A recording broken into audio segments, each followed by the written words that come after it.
Rural Ohio. November 1854. Morning. A man stands in his office. Shelves line the walls. Glass bottles. Brown jars. Labels written in precise handwriting. The man wears a dark coat. He is 43 years old. His name is not recorded in county histories. Some documents call him Dr. M. Others use different initials. The town where he practiced has been removed from maps. The office is on Main Street. Population of the town 307. One church, one general store, 12 farms within 3 miles. No other doctor for 30 miles in any direction. On his desk sits a leather-bound notebook. Inside are names, dates, dosages, symptoms, times of death. In that time, 43 people have died. The doctor has been in this town for 4 years. 29 of them were his patients. Outside, the November wind carries the smell of wood smoke. The temperature is 38 degrees. The first snow fell 3 days ago, in the cemetery behind the church. Fresh graves outnumber old ones. The doctor opens a cabinet. Inside are compounds he prepared himself: arsenic trioxide, mercury chloride, strychnine alkaloid. Each bottle contains enough poison to kill 20 men. He measures 3 grains of arsenic into a glass vial, adds water, seals it, writes on the label, "Tonic for general debility. Take twice daily." A knock at the door. Thomas Whitmore enters. Age 51. Farmer. His face shows exhaustion. He removes his hat. "My wife's cough has gotten worse, doctor." The doctor nods. "I have something that will help." He hands Whitmore the vial. Whitmore pays 50 cents. Thanks the doctor, leaves. The doctor returns to his desk, opens his notebook, writes November 12, 1854. Patient, M.W., female, age 47, persistent cough. Administered 3 grains arsenic in solution. Mrs. Martha Whitmore will be dead in 4 days. The doctor arrived in autumn 1850. He came from Philadelphia, or possibly New York. His credentials were never verified. In rural Ohio, credentials were rarely checked. The town needed a doctor. He claimed to be one. That was sufficient. The first death came in January 1851. His first months were unremarkable. He delivered babies, set broken bones, prescribed laudanum for pain, the usual work of a country physician. Samuel Henderson. Age 34. Complaint: stomach pain. The doctor gave him a powder to mix with water. Henderson took it as directed. Within 2 hours, violent vomiting began. By nightfall, convulsions. He died at dawn. The doctor attended the funeral, expressed condolences, suggested it might have been acute gastritis. The family accepted this explanation. In 1851, death was common. Cholera killed thousands each year. Typhoid fever, scarlet fever, consumption. Children died before their 5th birthday. Women died in childbirth. Men died from infected wounds. Nobody questioned one more death. The second death came 3 weeks later. Elizabeth Porter. Age 22. Complaint: fever and headache. The doctor provided a tonic. She drank it before bed. By morning she could not stand. Her skin had turned grey. She complained of burning in her throat. She died that afternoon. Again, the doctor attended the funeral. Again he suggested natural causes. Perhaps pneumonia, perhaps some unknown contagion. The third death came 2 months after that. Then a fourth, then a fifth. Death was simply part of life. By the end of 1851, 7 of the doctor's patients had died. The town population was small enough that people noticed, but they did not yet suspect. The doctor kept careful records. His notebooks detailed every case, the substances used, the dosages, the progression of symptoms, the time from administration to death. These were not the records of a physician trying to save patients. These were the records of a man conducting experiments. In February 1852, John Miller sought treatment for a persistent cough. The doctor gave him a bottle of brown liquid. Take 1 tablespoon daily for 7 days. Miller took the first dose that evening. Within 20 minutes, his mouth went numb. Then came the vomiting. His wife Sarah later wrote to her sister, "John was in agony such as I have never witnessed. He could not keep down even water. His body shook with convulsions. I begged him to stop taking that medicine." Miller stopped after 2 doses. He recovered slowly over 10 days. But 3 of the family's pigs died. Sarah Miller had poured the remaining medicine into their trough. The pigs drank it. Within hours, all 3 were dead. But suspicion was not proof. Sarah Miller told her neighbors about the pigs. The neighbors whispered to other neighbors. Suspicion began to grow. The doctor continued his practice, and the deaths continued. Winter 1853 brought the worst outbreak. In January alone, 5 people died. All had received the doctor's treatments. All showed similar symptoms: vomiting, convulsions, progressive weakness, death within days. The local newspaper, the County Gazette, published a notice. Several deaths of late in our community have caused concern. The severity of the winter season may be a contributing factor. No mention of the doctor. No investigation. In small towns, educated men were given deference. The doctor was educated. He used Latin terms. He had medical books. He spoke with authority about humours and constitutions and miasmas. Who were simple farmers to question him? In March 1853, 7-year-old Anna Peterson fell ill with a mild fever. Her mother called the doctor. He prescribed a syrup, 1 teaspoon every 4 hours. Anna took the first dose. Immediately she spit it out.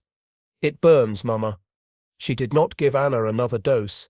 She poured the syrup down the drain. Her mother tasted it herself. Bitter, metallic, strange. Anna recovered within 2 days. Mrs. Peterson told the doctor they had found another remedy. The doctor's face showed no expression. He said nothing, but Mrs. Peterson later told friends, "He seemed angry that we stopped giving it to her." By summer 1853, 24 people had died under the doctor's care. The town population had dropped to 283. Some families left. They gave no explanation. They simply packed their belongings and moved to other counties. Those who remained began to avoid the doctor. They treated illnesses with home remedies. Herbal teas, poultices, prayer. But some still came to him. Those with serious ailments. Those who believed science was superior to superstition. Those who had no choice. And they continued to die. September 1854, the Blackwood Farm, 3 miles south of town. The Blackwood family owned 600 acres. Samuel Blackwood, age 46. His wife Martha, age 44. 5 children. The youngest was 7. The oldest was 19. On September 18th, 2 of the Blackwood children developed fevers. William, age 12. Catherine, age 9. The fevers were mild. No cause for alarm. The family was prominent. Wealthy by local standards. Samuel served on the church board. Martha organized charitable works. The children were healthy, well-fed, educated. But Martha Blackwood called the doctor anyway. Better to be cautious. The doctor arrived that afternoon. He examined both children, listened to their breathing, felt their foreheads, pronounced it a simple fever that would pass. But he left medicine to speed their recovery. Small brown bottles, 1 teaspoon 3 times daily. The children took their first doses at supper. By midnight, both were vomiting. By dawn, William could not stand. Catherine was having seizures. Samuel Blackwood rode back to town, found the doctor, brought him to the farm. The doctor examined the children again. He looked concerned. He adjusted the dosage. "Give them half a teaspoon every 2 hours. The illness is more severe than I initially assessed." Martha Blackwood trusted him. She followed his instructions. William died on September 20th, 2 days after the first dose. Catherine died on September 21st. Martha Blackwood collapsed from grief. She could not eat, could not sleep, sat in the children's bedroom holding their clothes. The doctor came to check on her. "Grief can make the body ill," he said. He prepared a tonic. "This will help you rest."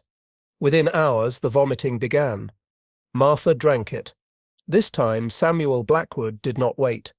He rode to the county seat, 30 miles through rain, arrived after dark, went directly to the courthouse. Judge William Morrison was 58 years old. He had presided over the county court for 16 years. He had heard many complaints, but none like this. He demanded to see the judge. Samuel Blackwood spoke for 2 hours. He detailed every death he could remember: the Henderson boy in 1851, Elizabeth Porter, the Peterson child, who survived only because her mother stopped the medicine, the Miller pigs that died after drinking the doctor's tonic. "My children were healthy," Blackwood said. His voice was steady.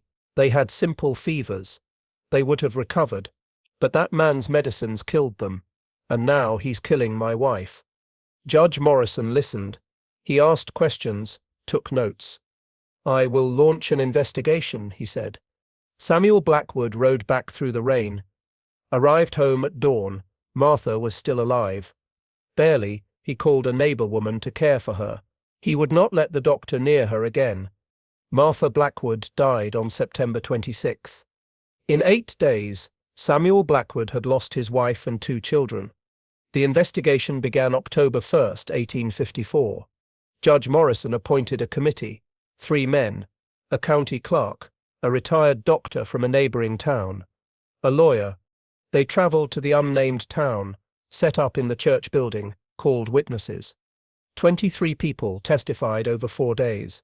Sarah Miller described her husband's illness, the metallic taste of the medicine, the dead pigs. Margaret Hendricks testified about her son, who died in 1852. He was healthy that morning. By evening he was dead. The doctor said it was heart failure, but my boy's heart was strong. James Peterson spoke of his daughter Anna, how she had spit out the syrup, how she recovered after they stopped giving it to her. Testimony after testimony, pattern after pattern. The committee requested access to the doctor's office. Judge Morrison issued a warrant. The doctor refused. "Medical confidentiality," he said. "Patient privacy." On October 7, 3 men entered the doctor's office with the authority of the court. What they found was documented in a report filed October 10, 1854. The report still exists in county archives. 14 pages. Handwritten. Portions are illegible with age. The key findings: shelves contained 47 bottles and jars. 31 were labeled as medicinal compounds. Chemical analysis revealed dangerous concentrations of toxic substances. 1 bottle labeled cough syrup for children contained strychnine at a concentration that would be fatal to a child with a single dose. Another bottle labeled tonic for general debility contained arsenic trioxide, 3 grains per fluid ounce. A therapeutic dose would be 1/10 of a grain. The concentration in this bottle would deliver a lethal dose with 2 teaspoons. A 3rd bottle contained mercury chloride at similar concentrations. The notebooks were, but the bottles were not the most damning evidence. 4 leather-bound journals, approximately 200 pages each. Dense handwriting, tables, calculations. The first notebook began January 1851. The entries were clinical, detached, precise. January 14, 1851. Patient Eshesh, male, age 34. Complaint: stomach discomfort. Administered 2 grains arsenic in powder form mixed with sugar. Onset of symptoms 2 hours. Vomiting, cramping, diarrhea. Death at 14 hours post-administration. Note: 2 grains appears insufficient for rapid effect in adult male. Another entry from March 1851. Patient EP, female, age 22. Complaint: fever. Administered 4 grains arsenic in liquid tonic. Symptoms at 1 hour. Severe gastric distress. Convulsions at 8 hours. Death at 18 hours. Note: 4 grains more effective. Female subjects appear more susceptible than males. Page after page of similar entries. Names reduced to initials. Human beings reduced to data points. Deaths recorded with the same tone one might use to document the weather. One entry was particularly disturbing. Patient AC, female, age 7. Complaint: mild fever. Administered 1 grain strychnine in syrup. Patient refused second dose due to taste. Symptoms did not fully develop. Subject recovered. Note: masking bitter taste remains problematic with pediatric subjects. Consider adding honey or molasses. This was Anna Peterson, the girl who had spit out the medicine, the girl whose mother had stopped the treatment. The doctor had noted her survival as a failure of his methodology. The committee brought the notebooks to Judge Morrison. Morrison read them. His face showed no expression. When he finished, he closed the final notebook, placed his hands flat on his desk.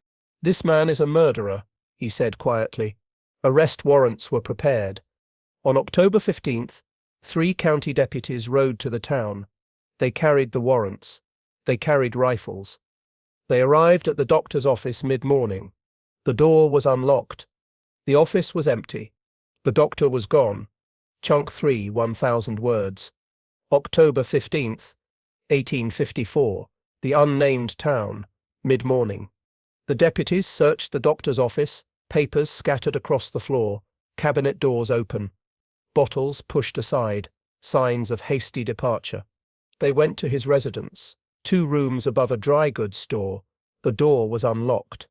Inside, an unmade bed, clothes in piles, a trunk with the lid thrown back, empty. Personal items remained. A razor, a hairbrush, 2 pairs of boots, things a man would not leave behind if he were planning never to return. But the doctor himself had vanished. The deputies questioned the townspeople. When did anyone last see him? Mrs. Eleanor Wright, who owned the boarding house, had seen him 2 days earlier, October 13th.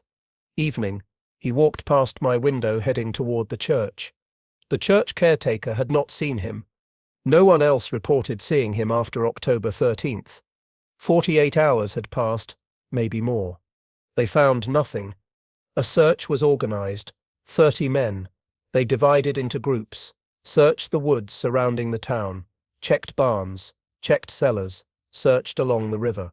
Judge Morrison expanded the search, sent descriptions to neighboring counties, to Columbus, to Cincinnati, to every town within 100 miles.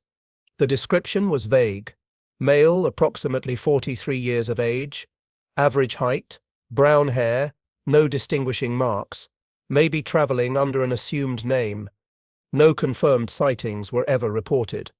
Half the doctors in Ohio matched that description. The investigation continued through October and into November. The committee interviewed more witnesses, examined more records, built a comprehensive case. The evidence was overwhelming.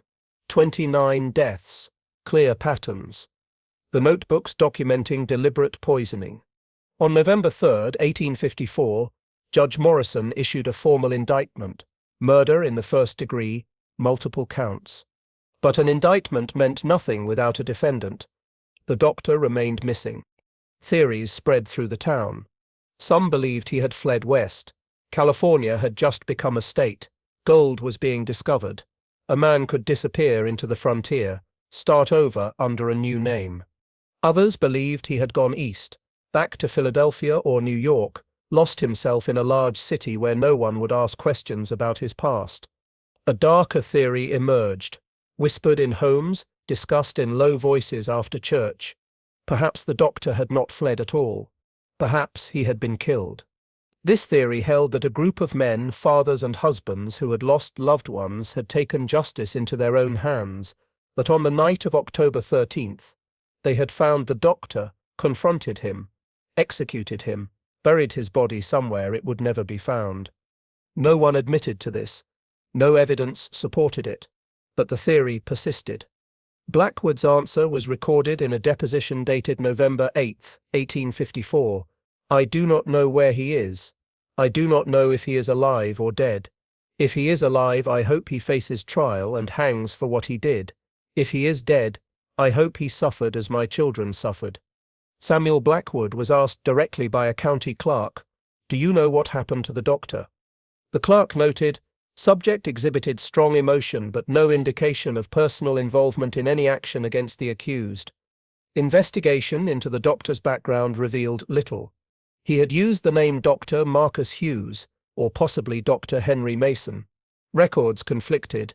Neither name appeared in medical school registries in Philadelphia or New York. A letter of inquiry was sent to the Medical College of Pennsylvania. The response, dated November 20th, 1854, stated, "We have no record of a graduate by that name in the years specified." Similar letters to New York medical schools produced similar results. The doctor's credentials had been false. He may have had some medical training. His knowledge of anatomy and pharmacology suggested formal education, but he had no legitimate degree. He had simply arrived in a town desperate for a physician. He had presented himself as qualified. No one had verified his claims. In 1854, medical licensing was loosely regulated. Many states had no requirements at all. A man could hang a shingle, call himself a doctor, begin treating patients. This gap in regulation had allowed a poisoner to practice medicine for 4 years. By December 1854, the investigation reached an impasse. The doctor was gone. His location unknown, whether alive or dead, uncertain. Judge Morrison closed the active investigation on December 28, 1854. The case remained open. The warrant remained active, but no further resources were allocated to the search. A notice appeared in newspapers across Ohio, wanted for murder. Dr. Marcus Hughes, also known as Dr. Henry Mason, approximately 43 years of age. Average height and build, brown hair. Last seen in county name October 13, 1854. Extremely dangerous. Any information should be reported to county authorities. No credible information ever came. The town tried to move forward. Samuel Blackwood sold his farm in January 1855, left the county. The sale notice listed the property as 600 acres, good soil, well-maintained buildings, suitable for wheat and corn. It sold for 60% of its assessed value. No one wanted land connected to tragedy. Other families left as well. By spring 1855, the population had dropped to 211. Churches lost membership. The school struggled to maintain enrollment. Those who remained carried psychological scars. Trust had been broken. The most fundamental trust, the belief that a healer would not harm. When illness came, people were afraid to seek treatment. A doctor from a neighboring county tried to establish a practice in the town in 1856. He lasted 3 months. Patients would not come to him. "They looked at me with fear," he wrote to a colleague, "as if I might poison them. I cannot practice among people who view all physicians as potential murderers." The economic impact was severe. Young families avoided settling in the area. Property values declined. Businesses closed. The town that had once been a prosperous farming community became a place people left rather than moved to. Census records show the decline. 1855, 211 residents. 1850, 307 residents. 1860, 178 residents. 1870, 142 residents. By 1880, the town no longer appeared on maps as a distinct community. It had been absorbed into surrounding townships. The church building was sold in 1867, converted to a barn. The school closed in 1871. Students consolidated with a neighboring district. By 1890, only scattered farmhouses remained. The main street was overgrown. Buildings stood empty. The doctor's office burned in 1882. Cause unknown. No one tried to rebuild. The cemetery remained, maintained by a regional association. The graves from 1851 to 1854 are clustered in one section, 29 stones. Most bear dates within a 3-year span. Some stones list cause of death: sudden illness, fever, natural causes. None mention poison. The historical context of what happened in that Ohio town extends beyond one man's crimes. None mention murder. Medical practice in the 1850s was largely unregulated. The concept of malpractice barely existed. Informed consent was not required. Patients had almost no legal recourse against physicians. Medical experimentation on unwitting subjects was not uncommon. Between 1845 and 1849, Dr. J. Marion Sims performed experimental surgeries on enslaved women without anesthesia. He operated on one woman, Lucy, 30 times. Each surgery caused severe infections. Sims claimed enslaved women felt less pain than white women. The medical establishment accepted this justification. Simmers is still called the father of modern gynecology. His statue stood in Central Park until 2018. Freeman's experiments killed at least 7 patients. He faced no prosecution. His research was published in medical journals. In 1851, the same year the Ohio doctor began his killings, Dr. Walter Freeman was conducting experiments on asylum patients in Massachusetts. He tested various substances on institutionalized individuals to study their effects on mental illness. How many rural doctors in isolated communities conducted similar experiments? These were documented cases. How many undocumented cases existed? The Ohio doctors' notebooks in the brief time they were examined showed methodological sophistication, tables comparing dosages, notes on timing, observations about how different populations responded to different poisons. This suggested experience, practice, refinement of technique. Had he done this before, in other towns? One investigator, Dr. Robert Franklin from a neighboring county, wrote in his private correspondence, "I fear we have discovered not an isolated incident but merely one instance of a widespread practice. How many physicians freed from oversight in rural communities have used their patients as experimental subjects? How many deaths attributed to disease were actually murder?" Franklin's concerns were dismissed by colleagues. Too disturbing to consider, too damaging to the medical profession's reputation. No broader investigation was ever conducted. The Ohio doctor disappeared without leaving a trace. But rumors of sightings persisted for years. In 1857, a physician matching his description was reported practicing in Missouri under the name Dr. William Martin. Before authorities could investigate, that doctor also disappeared. In 1860, a similar report came from California. A doctor in a mining camp, patients dying at unusual rates. When miners organized a vigilante committee, the doctor fled. Were these the same man, or different men engaging in similar practices? The historical record provides no answers. What is documented is the systematic failure of oversight that allowed such crimes to occur. Medical licensing boards existed in only 7 states in 1854. Ohio was not among them. Pennsylvania had basic regulations, but enforcement was minimal.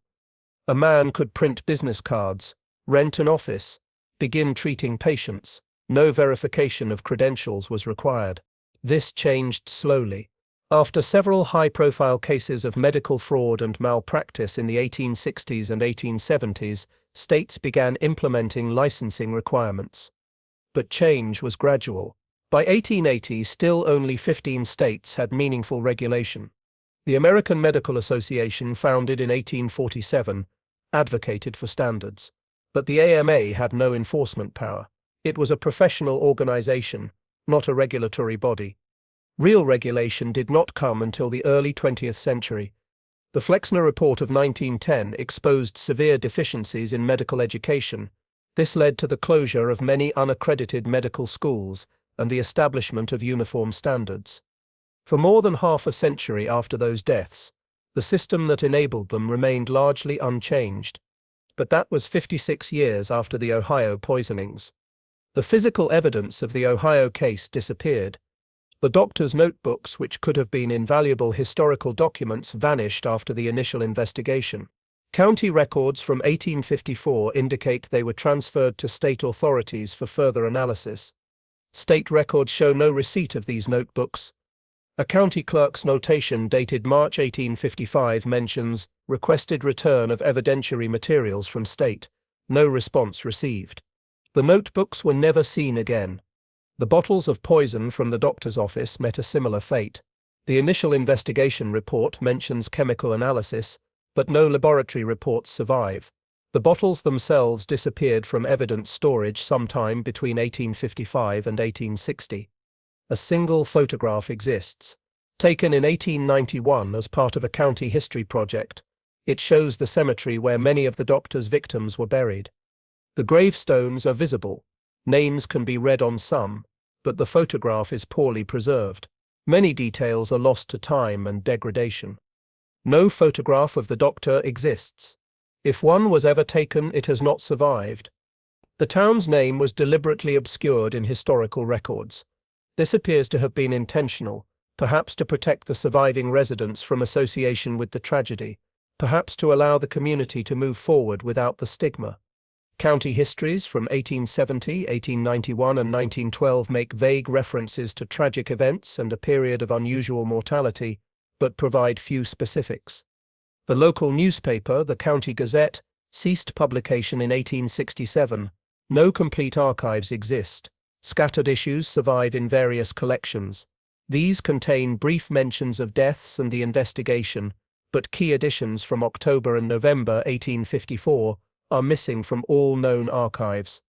This absence is suspicious. It suggests deliberate removal or destruction of records. By 1920, everyone who had lived through the events was dead. Direct testimony was lost. What remains are fragments, pieces of a story scattered across county archives, medical journals, court records, personal letters. Historians have attempted to reconstruct what happened, but gaps remain. The doctor's true identity, his ultimate fate, whether he killed in other locations, the total number of his victims, these questions have no definitive answers. What is certain is this: for 4 years, a man used medical authority as cover for systematic murder. He poisoned at least 29 people. He documented their deaths with clinical detachment. He faced no trial. He suffered no legal consequences. And the systems that should have prevented his crimes, that should have detected them, that should have brought him to justice, all failed completely. In 1854, those systems did not exist. In some ways, they still do not. Medical oversight has improved. Licensing is rigorous. Malpractice law provides recourse, but physicians still hold tremendous power. Patients still place enormous trust, and when that trust is violated, justice is not guaranteed. Harold Shipman, a British physician, murdered at least 215 patients between 1975 and 1998. He used lethal injections of diamorphine. He practiced for 23 years before being caught.